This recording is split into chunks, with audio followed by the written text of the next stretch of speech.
जय श्री राम जी। आप सभी को आपके अपने YouTube चैनल धार्मिक भजन कीर्तन बरवाला में आप सभी का स्वागत है। जैसे कि आप सभी को पता है कि आज सोमवार है, तो सोमवार के दिन सोमवार का व्रत करते हैं, सौम्य प्रदोष का व्रत करते हैं और 16 सोमवार का भी व्रत किया जाता है। तो आज की इस वीडियो में हम आप सबको सोमवार की, सौम्य प्रदोष व्रत की और 16 सोमवार की व्रत कथाएँ सुनाएंगे। उसके बाद आरती करेंगे।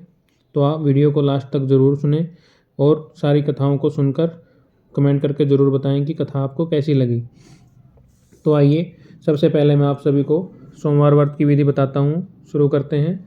सोमवार का व्रत साधारणतः दिन के तीसरे पहर तक होता है। व्रत में फलाहार या प्रायण का कोई खास नियम नहीं है, किंतु यह आवश्यक है कि दिन रात में केवल एक समय भोजन करें। सोमवार के व्रत में शिवजी पार्वती जी का पूजन करना चाहिए। सोमवार के व्रत 3 प्रकार के होते हैं, साधारणतः प्रति सोमवार, सौम्य प्रदोष और 16 सोमवार, जैसा कि मैंने आपको वीडियो की स्टार्टिंग में बताया था। विधि तीनों की एक जैसी है। शिव पूजन के पश्चात कथा सुननी चाहिए। व्रत कथा, प्रदोष व्रत कथा और 16 सोमवार का व्रत कथा तीनों अलग अलग हैं। सो आगे ध्यान से सुनिए। शुरू करते हैं सोमवार की व्रत कथा। एक नगर में बहुत धनवान साहूकार रहता था। उसके घर में धन की कोई कमी नहीं थी, परंतु वह बहुत दुखी था क्योंकि उसके कोई पुत्र नहीं था। वैसी चिंता में दिन रात दुखी रहता था। पुत्र की कामना के लिए वह प्रत्येक सोमवार शिवजी का पूजन, व्रत और पूजन किया करता था। वह सायंकाल मंदिर में जाकर शिवजी के सामने दीपक जलाया करता था। उसके इस भक्ति भाव को देखकर एक समय पार्वती जी ने शिवजी महाराज से कहा, महाराज, यह साहूकार आपका अनन्य भगत है, सदैव आपका व्रत और पूजन बड़ी श्रद्धा से करता है। आपको इसकी मनोकामनाएं पूर्ण करनी चाहिए। शिवजी ने कहा, हे पार्वती, यह संसार कर्म क्षेत्र है। किसान खेत में जैसा बीज बोता है वैसा ही उसको फल मिलता है। उसी समय मनुष्य इस संसार में जैसा कर्म करते हैं वैसे ही फल भोगते हैं। माता पार्वती के अनंत आग्रह से कहा, महाराज, जब आपका अनन्य भगत है और अगर इसको कोई किसी प्रकार का दुख है तो उसे आपको अवश्य दूर करना चाहिए। आप तो सदैव अपने भक्तों पर दयालु होते हैं और उनके दुखों को दूर करते हैं। यदि आप ऐसा नहीं करेंगे तो मनुष्य आपका पूजन तथा व्रत क्यों करेंगे। माता पार्वती का ऐसा आग्रह देख शिवजी कहने लगे, हे पार्वती, इसके कोई पुत्र नहीं है। इसी चिंता में यह अत्यंत दुखी रहता है। इसके भाग्य में पुत्र न होने पर भी मैं इसको पुत्र की प्राप्ति का वर देता हूँ, परंतु वह पुत्र केवल 12 वर्ष तक जीवित रहेगा। इसके पश्चात वह मृत्यु को प्राप्त हो जाएगा। इससे अधिक मैं इसके लिए कुछ नहीं कर सकता। माता पार्वती और भगवान शिव का यह वार्तालाप साहूकार सुन रहा था। इससे उसको न कोई प्रसन्नता हुई और न ही कोई दुख हुआ। वह पूर्व की तरह शिवजी का व्रत और पूजन करने लगा। कुछ समय बाद साहूकार की स्त्री गर्भवती हुई और 10वें महीने उसके एक सुंदर गर्भ से सुंदर पुत्र की प्राप्ति हुई। साहूकार के घर में बहुत खुशियां मनाई गई, परंतु साहूकार तो यह जानता था कि उसकी केवल 12 वर्ष की आयु है, इसलिए उससे अधिक प्रसन्नता प्रकट नहीं की और न ही किसी को यह भेद बताया। जब वह बालक 12 वर्ष का हो गया तो बालक की माता 11 वर्ष का हो गया तो बालक की माता उसके पिता से उसके विवाह के लिए कहा। साहूकार ने कहा, अभी मैं इसका विवाह नहीं करूंगा, मैं अपने पुत्र को काशी जी पढ़ने के लिए भेजूंगा। साहूकार ने बालक के मामा को बुलाकर उसको बहुत सा धन देकर कहा, तुम इस बालक को काशी जी पढ़ने के लिए ले जाओ और रास्ते में जिस स्थान पर भी जाओ यज्ञ और ब्राह्मणों को भोजन कराते और दक्षिणा देते हुए जाना। दोनों मामा भांजे यज्ञ करते और ब्राह्मणों को भोजन कराते तथा दक्षिणा देते हुए काशी की ओर चल पड़े। रास्ते में उनको एक शहर पड़ा। उस शहर में के राजा की कन्या का विवाह था, परंतु जो राजकुमार विवाह करने के लिए आया था वह एक आंख से काना था। उसके पिता राजा को इस बात की बड़ी चिंता थी कि कहीं राजकुमार को देख राजकुमारी और उसके माता पिता विवाह में किसी प्रकार की अड़चन पैदा न कर दें। जब उसने अति सुंदर सेठ के लड़के को देखा तो मन में विचार किया कि क्यों न द्वारचार के समय इस लड़के के सेवर का काम चलाया जाए। ऐसा मन में विचार कर राजकुमार के पिता ने उस लड़के और उसके मामा से बात की। वे राजी हो गए। फिर उस साहूकार के लड़के को वर के कपड़े पहनाकर तथा घोड़ी पर बैठाकर कन्या के द्वार पर ले गई। तब सभी कार्य प्रसन्नता से पूर्ण हो गया। राजकुमार के पिता ने सोचा कि यदि विवाह कार्य भी इसी लड़के से करा लिया जाए तो क्या बुराई है। ऐसा विचार कर लड़के और उसके मामा से कहा, यदि आप फेरों और कन्यादान के काम को भी करा दें तो आपकी बड़ी कृपया होगी। मैं इसके बदले आपको बहुत सारा धन दूंगा। दोनों ने इससे सहर्ष स्वीकार कर लिया और विवाह कार्य भी बहुत अच्छी तरह से संपन्न हो गया। सेठ का पुत्र जिस समय जाने लगा तो उसने राजकुमारी की चुंदरी के पल्ले पर लिख दिया कि तेरा विवाह मेरे साथ हुआ है, परंतु जिस राजकुमार के साथ तुमको भेजेंगे वह एक आंख से काना है। मैं काशी जी पढ़ने के लिए जा रहा हूँ। सेठ के लड़के के जाने के पश्चात राजकुमारी ने जब अपनी चुंदरी पर ऐसा लिखा हुआ पाया तो उसने कान्हे राजकुमार के साथ जाने से मना कर दिया। उसने अपने माता पिता को सारी बातें बता दी और कहा कि यह मेरा पति नहीं है, मेरा विवाह इसके साथ नहीं हुआ है, जिसके साथ मेरा विवाह हुआ है वह तो काशी जी पढ़ने गया हुआ है। राजकुमारी के माता पिता ने अपनी कन्या को विदा नहीं किया और बारात वापस चली गई। उधर सेठ का लड़का और उसके मामा काशी जी पहुंच गए। वहां जाकर उन्होंने यज्ञ करना और लड़के से ने पढ़ना शुरू कर दिया। जिस दिन लड़के की आयु 12 साल की हुई उस दिन उन्होंने यज्ञ रचा रखा था। लड़के के माँ ने अपने मामा से कहा, मामा जी आज मेरी तबीयत कुछ ठीक नहीं है। मामा ने कहा, अंदर जाकर सो जाओ। लड़का अंदर जाकर सो गया। थोड़ी देर में उसके प्राण निकल गए। जब उसके मामा ने आकर देखा कि उसका भांजा मृत पड़ा है तो उसको बड़ा दुख हुआ। उसने सोचा कि अगर मैं अभी रोना पीटना मचा दूंगा कि यज्ञ का कार्य अधूरा रह जाएगा। अतः उसने जल्दी से यज्ञ का कार्य समाप्त कर ब्राह्मणों के जाने के बाद रोना पीटना शुरू कर दिया। संयोगवश उसी समय शिव पार्वती उधर से जा रहे थे। जब उन्होंने जोर जोर से रोने की आवाज़ सुनी तो पार्वती कहने लगी, महाराज कोई दुखिया रो रहा है, इसके कष्ट को दूर कीजिए। जब शिवजी पार्वती जी वहां पहुंचे तो उन्होंने पाया कि वहां एक लड़का मृत पड़ा है। माता पार्वती कहने लगी, महाराज यह तो उसी सेठ का लड़का है जो आपके वरदान से उत्पन्न हुआ था। शिवजी ने कहा, हे पार्वती इसकी आयु इतनी ही थी, वह सो भोग चुका। जब पार्वती जी ने कहा, हे महाराज इस बालक को और आयु दो, नहीं तो इसके माता पिता तड़प तड़प कर मर जाएंगे। माता पार्वती के बार बार आग्रह करने पर शिवजी जी ने उसको जीवन का वरदान दिया। बोलिए शिवजी भगवान की जय। शिवजी की कृपा से वह लड़का जीवित हो गया। शिवजी और पार्वती जी कैलाश पर्वत को चले गए। शिक्षा पूर्ण होने पर वह लड़का और उसके मामा उसी प्रकार यज्ञ करते, ब्राह्मणों को भोजन कराते और दक्षिणा देते अपने घर की ओर चल पड़े। रास्ते में उसी शहर में आए वहाँ जहाँ उस लड़के का वहाँ की राजकुमारी के साथ विवाह हुआ था। वहाँ आकर उन्होंने यज्ञ आरंभ कर दिया। उस लड़के के ससुर वहाँ के राजा ने उनको पहचान लिया और महल में ले जाकर उसकी बहुत आवभगत की। बहुत से दास दासियों सहित आदरपूर्वक अपनी बेटी को राजकुमार के साथ विदा किया। जब वे अपने शहर के निकट आए तो मामा ने कहा, मैं पहले तुम्हारे घर जाकर तुम्हारे माता पिता को खबर कर देता हूँ। जब उस लड़के के मामा घर पहुंचा तो लड़के के माता पिता घर की छत पर बैठे थे। उन्होंने यह प्रण कर रखा था कि यदि हमारा पुत्र सकुशल लौट आया तो हम राजी खुशी नीचे आ जाएंगे, नहीं तो छत से गिरकर अपने प्राण दे देंगे। उस लड़के के मामा ने आकर यह सब समाचार दिया कि आपका पुत्र आ गया है। उनको विश्वास नहीं हुआ। तब उसके मामा ने शपथपूर्वक कहा कि आपका पुत्र अपनी पत्नी और बहुत सारा धन साथ लेकर आया है। तो सेठ प्रसन्नता से भर उठा। सेठ सेठानी आनंदपूर्वक नीचे आए। बाहर आकर उन्होंने अपने पुत्र तथा उसकी पत्नी का भरपूर स्वागत किया। सभी बड़ी प्रसन्नता के साथ रहने लगे। जो कोई सोमवार के व्रत को धारण करता है अथवा इस कथा को पढ़ता या सुनता है उसके सब दुख दूर होते हैं, उसकी समस्त मनोकामनाएं पूर्ण होती हैं तथा वह इस लोक में नाना प्रकार के सुख भोगकर अंत में सदाशिव के लोक को प्राप्त होता है। बोलिए शिव शंकर भगवान की जय हो। आइए अब आपको सौम्य प्रदोष की व्रत कथा सुनाता हूँ।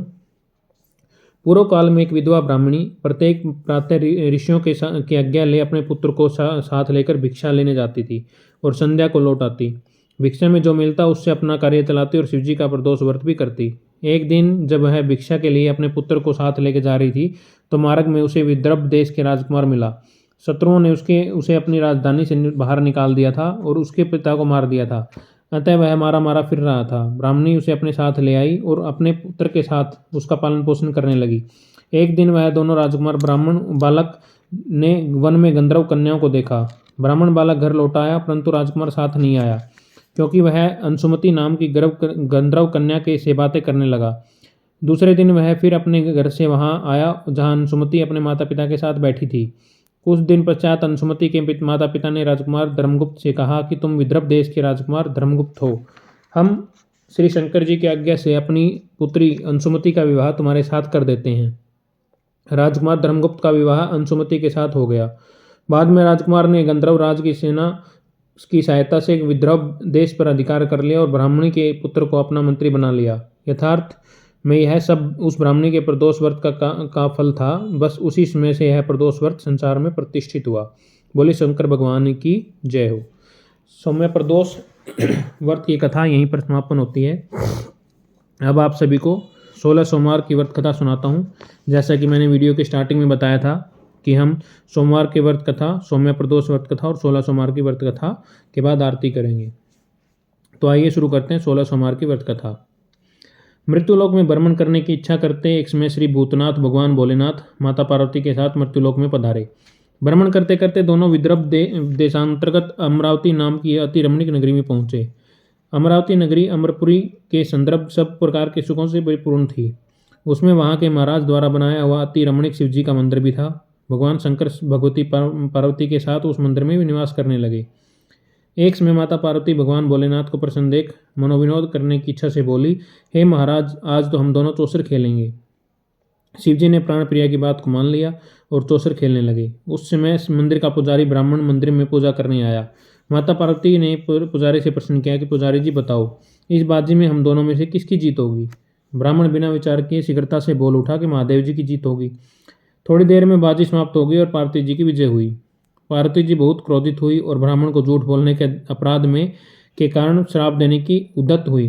भोलेनाथ ने माता पार्वती को बहुत समझाया, परंतु उन्होंने ब्राह्मण को कोढ़ी होने का श्राप दे दिया। कुछ समय बाद पार्वती जी के श्रापवश पुजारी के शरीर में कोढ़ पैदा हो गया। वह अनेक प्रकार के दुखी रहने लगा। पुजारी को श्राप कष्ट भोगते हुए बहुत दिन हो गए। तब एक दिन देवलोक की अप्सरा शिवजी की पूजा हेतु उसी मंदिर में पधारी। पुजारी की कोढ़ के कष्ट को देख उसने बड़े दयाभाव से उससे रोगी होने का कारण पूछा। पुजारी ने निसंकोच सारी बातें कह दी। वे अप्सराएं बोली, हे पुजारी, अब तुम अधिक दुखी मत होना, भगवान शिव तुम्हारे कष्ट को दूर कर देंगे। तुम सब व्रतों में श्रेष्ठ षोडश सोमवार का व्रत भक्तिभाव से किया करो। पुजारी ने अप्सराओं से विनम्र भाव से षोडश सोमवार व्रत की विधि पूछी। अप्सरा ने बताया कि सोमवार को भक्ति के साथ व्रत करें, स्वच्छ वस्त्र पहने, संध्या व उपासना के बाद आधा सेर गेहूं का आटा लें, उसमें 3 अंग बनाएं, घी, गुड़, दीप, नैवेद्य, पुंगीफल, बेलपत्र, जनेऊ, जोड़ा, चंदन, अक्षत, पुष्प आदि के साथ प्रदोष काल में भगवान शंकर का विधि से पूजन करें। तत्पश्चात 3 अंगों में से एक शिवजी को अर्पण कर दें, बाकी 2 को शिवजी का प्रसाद समझकर उपस्थित जनों में बांट दें और आप भी प्रसाद पाएं। इस विधि से 16 सोमवार का व्रत करें। 17वें सोमवार को पाव सेर पवित्र गेहूं के आटे की बाटी बनाएं, उसमें घी और गुड़ मिलाकर चूरमा बनाएं, भगवान भोलेनाथ को भोग लगाकर उपस्थित भक्तों में बांटें। उसके पश्चात कुटुंब इस सहित प्रसाद लें और शिवजी की कृपा से उसके सभी मनोरथ पूर्ण हो जाते हैं। ऐसा कहकर अप्सराएं स्वर्ग को चली गई। ब्राह्मण ने यथाविधि 16 सोमवार का व्रत किया और भगवान शिवजी की कृपा से रोगमुक्त होकर आनंद से रहने लगा। कुछ दिन बाद शिवजी और पार्वती जी फिर से उस मंदिर में पधारे। ब्राह्मण को निरोग देख पार्वती जी ने ब्राह्मण से रोगमुक्त होने का उपाय पूछा तो ब्राह्मण ने 16 सोमवार व्रत की कथा सुनाई। पार्वती जी अति प्रसन्न हो ब्राह्मण की व्रत की विधि पूछकर स्वयं व्रत करने को तैयार हो गई। व्रत करने के बाद उनकी मनोकामनाएं पूर्ण हुई और उनके रूठे हुए पुत्र स्वामी कार्तिकेय स्वयं माता के आज्ञाकारी हुए। कार्तिकेय जी को अपना यह विचार परिवर्तन का रहस्य जानने की इच्छा हुई। वे माता से बोले, हे माता, आपसे ऐसा कौन सा उपाय किया जिससे मेरा मन आपकी ओर आकर्षित हुआ। पार्वती जी ने वही 16 सोमवार की व्रत कथा को सुनाई। कार्तिकेय जी ने कहा, इस व्रत को मैं भी करूंगा, क्योंकि मेरा प्रिय मित्र ब्राह्मण बहुत दुखी दिल से प्रदेश गया है, मेरी उससे मिलने की बहुत इच्छा है। कार्तिकेय जी ने भी इस व्रत को किया और उसका प्रिय मित्र मिल गया। मित्र ने इस आकस्मिक मिलन का भेद कार्तिकेय जी से पूछा तो वे बोले, हे मित्र, हमने तुम्हारे मिलने से की इच्छा करके 16 सोमवार का व्रत किया था। अब तो ब्राह्मण मित्र को अपने विवाह की बड़ी इच्छा हुई। उसने कार्तिकेय जी से व्रत की विधि पूछी और यथाविधि व्रत किया। व्रत के प्रभाव से जब वह किसी कार्यवश विदेश गया तो वहां के राजा की लड़की का स्वयंवर था। राजा ने प्रण किया था कि जिस राजकुमार के गले में सब प्रकार से श्रृंगारित हथिनी माला डालेगी, मैं उसी के साथ अपनी प्यारी पुत्री का विवाह कर दूंगा। शिवजी की कृपा से वह ब्राह्मण भी उस स्वयंवर देखने की इच्छा से राज्यसभा में एक और बैठ गया। नियत समय पर हथिनी आई और उसने जयमाला उस ब्राह्मण के गले में डाल दी। राजा ने अपनी प्रतिज्ञा के अनुसार बड़ी धूमधाम से अपनी कन्या का विवाह उस ब्राह्मण के साथ कर दिया। ब्राह्मण को बहुत सा धन और सम्मान देकर संतुष्टित किया। ब्राह्मण सुंदर राजकन्या पाकर सुख से जीवन व्यतीत करने लगा। एक दिन राजकन्या ने अपने पति से प्रश्न किया कि हे प्राणनाथ, आपने ऐसा कौन सा भारी पुण्य किया था कि जिसके प्रभाव से अथिनी ने सब राजकुमारों को छोड़कर आपको वरण किया। ब्राह्मण बोला कि हे प्राणप्रिय, मैंने अपने मित्र कार्तिकेय जी के कथानुसार 16 सोमवार का व्रत किया था, जिसके प्रभाव से मुझे तुम जैसी रूपमान पत्नी की प्राप्ति हुई। व्रत की महिमा सुनकर राजकन्या को बड़ा आश्चर्य हुआ। वह भी पुत्र की कामना करके व्रत करने लगी। शिवजी की दया से उसके गर्भ से एक सुंदर पुत्र, सुशील, धर्मात्मा और विद्वान पुत्र प्राप्त हुआ।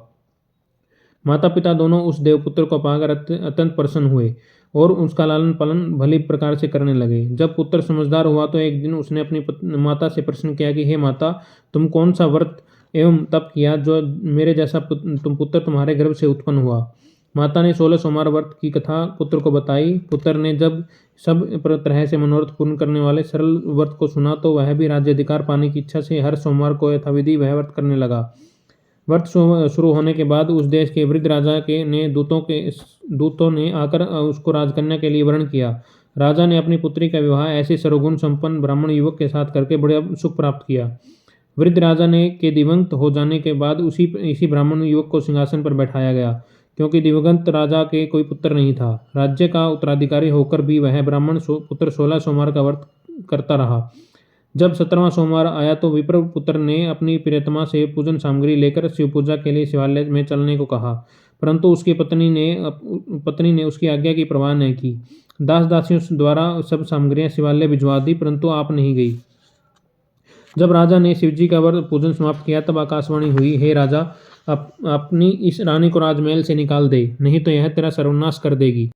आकाशवाणी सुनकर राजा ने के आश्चर्य का ठिकाना नहीं रहा। उसने मंत्रांगण में आकर अपने सभासदों को बुलाकर पूछा, हे मंत्रियों, मुझे आज शिवजी की आकाशवाणी हुई कि राजा तू अपनी इस रानी को निकाल दे, नहीं तो यह तेरा सर्वनाश कर देगी। राज्य में मंत्री और सभासद आदि सब इसमें और दुख में डूब गए, क्योंकि जिस कन्या के कारण राज्य मिला वह राजा उसी को निकालने का जाल रच रहा है, यह कैसे हो सकेगा।